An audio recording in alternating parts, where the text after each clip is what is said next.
Zombie Combat Manual briefing number 9278, Melee Combat. In this briefing, we'll be covering strategies to confront your undead opponent at medium range or melee range, which is approximately 4 feet between combatants. Now, this is a very common range to engage undead attackers for several reasons. One, it's often easier to confront an attacker at this range as opposed to long range or close combat. Two, it's actually a safe way to confront your opponent, provided you know the appropriate technique. Now let's be clear, what we're going to show today is not martial arts. This is not fancy, this is not pretty, but it's effective. So now let's move on to the demonstration of the technique.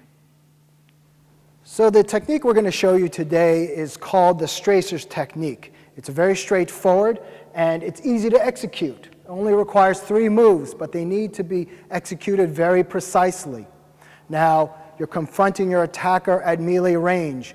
The first thing you're going to do is strafe, which means to sidestep to the left or to the right of your opponent. What this does is get you out of the threat zone in the front.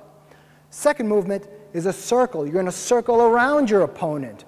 And what this does is expose target areas in the front and the back of the zombie skull. The third is a strike.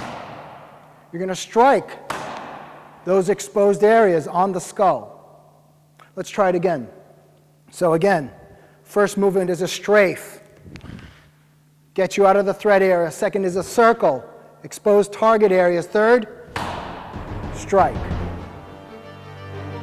Now let's take a look at it with an actual training partner. So the training partner is in front of you, melee range. Again, you're going to strafe, get out of the threat zone. You're going to circle, expose the target areas. You're going to strike the exposed areas on the zombie skull. He might not go down the first time. That's okay. Keep going until your opponent is neutralized. That brings us to the conclusion of this briefing. More details and techniques can be found in the Zombie Combat Manual.